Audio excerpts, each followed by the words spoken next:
নমস্কাৰ সকলোকে আমাৰ চেনেল এক্সাম জ্ঞান আছামলৈ ৱেলকাম জনাইছোঁ। বন্ধুসকল, আমি আমাৰ চেনেলত 2018 চনত হৈ যোৱা ডিএমইৰ নন টেকনিকেল পেপাৰখন ডিছকাছ কৰি আছিলোঁ। আমি অলৰেডি 1 পৰা 25 নম্বৰ কুৱেশ্যন ডিছকাছ কৰিলোঁ। আজিৰ ভিডিঅ'ত তাৰ পৰৱৰ্তী ভাগৰ আমি 10টা কুৱেশ্যন লৈ আহিছোঁ। গতিকে আপুনি ভিডিঅ'টো স্কিপ নকৰি শেষলৈ চাব। আজিৰ ভিডিঅ'ৰ প্ৰথমটো কুৱেশ্যন হ'ল Malta is located in which of the following seas, অৰ্থাৎ মাল্টা তলত দিয়া কোন সমুদ্ৰত অৱস্থিত। অপশ্যনসমূহৰ ভিতৰত শুদ্ধ এনচাৰটো হ'ব option number B, Mediterranean Sea, অৰ্থাৎ ভূমধ্যসাগৰ। মাল্টা ভূমধ্যসাগৰত অৱস্থিত। নেক্সট কুৱেশ্যনটো হ'ল which of the following European countries has a coastline with the Atlantic Ocean, অৰ্থাৎ তলত দিয়া কোনখন ইউৰোপীয় দেশে আটলাণ্টিক মহাসাগৰৰ সাগৰীয় সীমাৰ লগত নিজৰ সীমা শ্বেয়াৰ কৰে। অপশ্যনসমূহৰ ভিতৰত কাৰেক্ট এনচাৰটো হ'ব অপশ্যন নম্বৰ এ, পৰ্তুগাল। পৰ্তুগালে আটলাণ্টিক মহাসাগৰৰ লগত নিজৰ সাগৰীয় সীমা শ্বেয়াৰ কৰে। নেক্সট কুৱেশ্যনটো হ'ল the world's largest coral reef is found near the coast of which of the following, অৰ্থাৎ বিশ্বৰ সৰ্ববৃহৎ প্ৰবাল প্ৰাচীৰ তলৰ কোনখন দেশৰ উপকূলৰ ওচৰত পোৱা যায়। ইয়াৰে কাৰেক্ট এনচাৰ হ'ব অপশ্যন নম্বৰ এ, অষ্ট্ৰেলিয়া। কেতিয়াবা এইটো কুৱেশ্যন এনেকৈ আহিব পাৰে যে দ্য গ্ৰেট বেৰিয়াৰ ৰিফ ক'ত আছে, তেতিয়াও তাৰ এনচাৰ অষ্ট্ৰেলিয়াই হ'ব, কাৰণ গ্ৰেট বেৰিয়াৰ ৰিফ যিটো আছে সেইটোৱে হৈছে the world's largest coral reef, দুয়োটা ছেম হয়। নেক্সট কুৱেশ্যনটো হ'ল what is the capital of Turkey, তুৰ্কীৰ ৰাজধানী কি হয়। এনেকুৱা ধৰণৰ ৰাজধানী বা তাৰ কাৰেঞ্চি তাৰ ওপৰত বেছ কৰি এক্সামত বহুকেইবাৰে কুৱেশ্যন অহা দেখা গৈছে। গতিকে এইবোৰ টপিক অনলি ডিএমই বুলিয়ে নহয়, যিকোনো ধৰণৰ এক্সামৰ কাৰণে বহুতেই বেছি দৰকাৰী। ইয়াতে তুৰ্কীৰ ৰাজধানী হ'ব অপশ্যন নম্বৰ চি, আংকাৰা। যদি আমি বাকীকেইটা অপশ্যনৰ ফালে চাবলৈ যাওঁ তেতিয়াহ'লে আমষ্টাৰডাম হৈছে নেদাৰলেণ্ডছৰ কেপিটেল, এডিছ আবাবা হৈছে ইথিঅ'পিয়াৰ কেপিটেল, বেইৰুট আৰু সেইটো হৈছে লেবাননৰ কেপিটেল।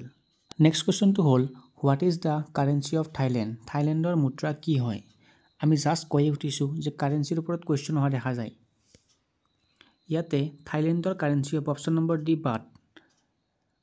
বাকীকেইটা অপশ্যন যদি আমি চাওঁ, ম্যানমাৰৰ কাৰেঞ্চি হৈছে ক্যাট, ভিয়েটনামৰ হৈছে ডং আৰু চাউথ কোৰিয়াৰ কাৰেঞ্চি হৈছে ৱন। গতিকে আপুনি থাইলেণ্ডৰ কাৰেঞ্চিৰ লগতে বাকীকেইটা কাৰেঞ্চিও মনত ৰাখি থ'ব। এক্সামত এনেকুৱা কুৱেশ্যন প্ৰায়ে আহি থাকে। নেক্সট কুৱেশ্যনটো হ'ল which of the following Indian states does not have a coast line, অৰ্থাৎ তলৰ কোনখন ভাৰতীয় ৰাজ্যৰ কোনো ধৰণৰ উপকূল নাই। উপকূল নাই মানে কাষত কোনো ধৰণৰ সাগৰ নাই। আৰু এইটো কুৱেশ্যনৰ কাৰেক্ট এনচাৰ হ'ব অপশ্যন নম্বৰ এ, ৰাজস্থান। এইখিনিতে আমি জানি থোৱা ভাল যে আমাৰ ইণ্ডিয়াই টোটেল 9খন ষ্টেটৰ লগত সামুদ্ৰিক সীমা শ্বেয়াৰ কৰে আৰু সেই 9খন ষ্টেটৰ নাম হ'ল গুজৰাট, মহাৰাষ্ট্ৰ, গোৱা, কৰ্ণাটক, কেৰেলা, ৱেষ্ট বেংগল, উৰিষ্যা, অন্ধ্ৰপ্ৰদেশ আৰু তামিলনাডু। গতিকে আপুনি এই 9খন ঠাইৰ নামে মনত ৰাখি থ'ব। পৰীক্ষাত কেনেকৈ কুৱেশ্যন আহে কোনো ক'ব নোৱাৰে। নেক্সট কুৱেশ্যনটো হ'ল which of the following Indian states forms the easternmost border of the country, তলৰ কোনখন ভাৰতীয় ৰাজ্যই দেশৰ একেবাৰে পূবত আছে।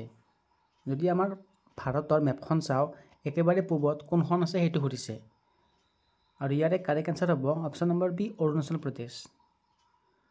অৰুণাচল প্ৰদেশৰ বিষয়ে আমি আৰু দুটামান কথা জানি থ'ম, যিকেইটা কথা এক্সামত বহুতেই ইম্পৰ্টেণ্ট। আৰু সেইকেইটা হ'ল যে অৰুণাচল প্ৰদেশৰ এখন নেশ্যনেল পাৰ্ক আছে আৰু সেই নেশ্যনেল পাৰ্কখনৰ নাম হ'ল নামফা নেশ্যনেল পাৰ্ক। আৰু এইটো কুৱেশ্যনো অহা দেখা যায় যে কিমান চনত অৰুণাচল প্ৰদেশখনক এখন কমপ্লিট ৰাজ্য হিচাপে ডিক্লেয়াৰ কৰা হৈছিল, আৰু তাৰ এনচাৰ হ'ব 1987ত।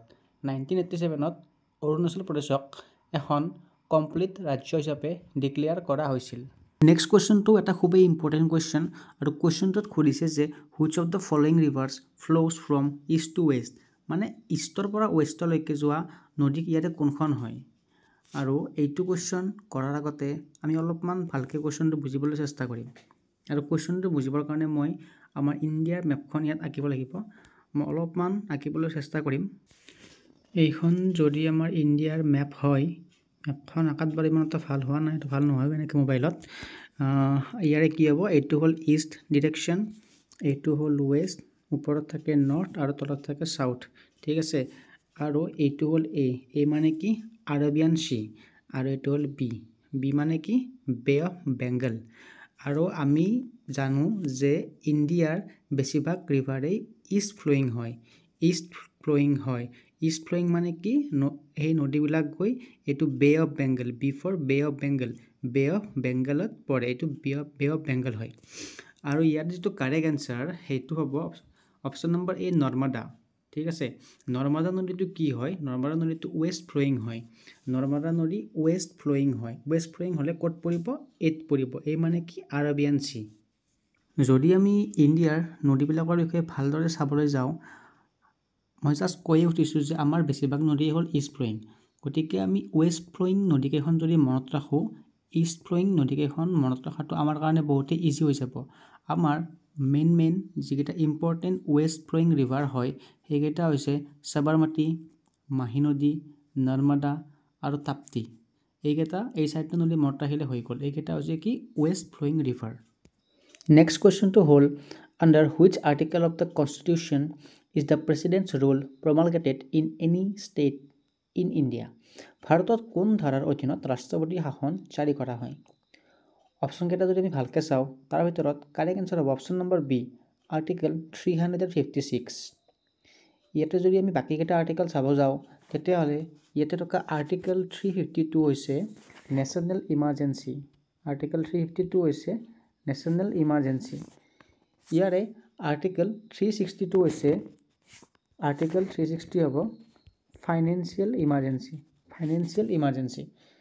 ইয়াতে থকা আৰ্টিকেল 370 এইটো কথা কোৱা আছে যে জম্মু এণ্ড কাশ্মীৰক এখন নিজৰ সংবিধান থাকিব, নিজৰ এখন পতাকা থাকিব, বা এটা শব্দত ক'ব গ'লে জম্মু কাশ্মীৰক স্বায়ত্ত শাসনৰ অধিকাৰ দিছিল। ইয়াতে যদি আমি আকৌ আৰু অলপমান ডিটেইলছত যাওঁ, আমি ইয়াত গম পাম যে আমাৰ কনষ্টিটিউশ্যনখনত টোটেল কেইটা আৰ্টিকেল আছে। আমাৰ যিখন কনষ্টিটিউশ্যন আছে তাত টোটেল আৰ্টিকেল আছে, বৰ্তমানৰ কথা ক'ব গ'লে 448টা আৰ্টিকেল আছে। যদি আমি চাব যাওঁ যে পাৰ্ট কেইটা আছে, পাৰ্ট আছে 25টা। আৰু শিডিউল কেইটা আছে? শিডিউল আছে 12টা। এইকেইটা কুৱেশ্যনো আমাৰ এক্সামৰ কাৰণে ইম্পৰ্টেণ্ট হয়। আজিৰ ভিডিঅ'ৰ অন্তিমটো question, POCSO act is related to. POCSO যিখন আইন আছে সেইখন কিহৰ সৈতে সম্পৰ্কিত? আৰু এইটো কুৱেশ্যনৰ কাৰেক্ট এনচাৰ হ'ব অপশ্যন নম্বৰ বি, শিশুসকল।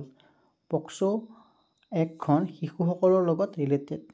পক্সোৰ ফুল ফৰ্মটো যদি চাব যাওঁ, সেইটো হৈছে protection of children from sexual offence. আৰু যে পক্সো এক্টখন আছে সেইখন 2012ত পাছ হৈছিল।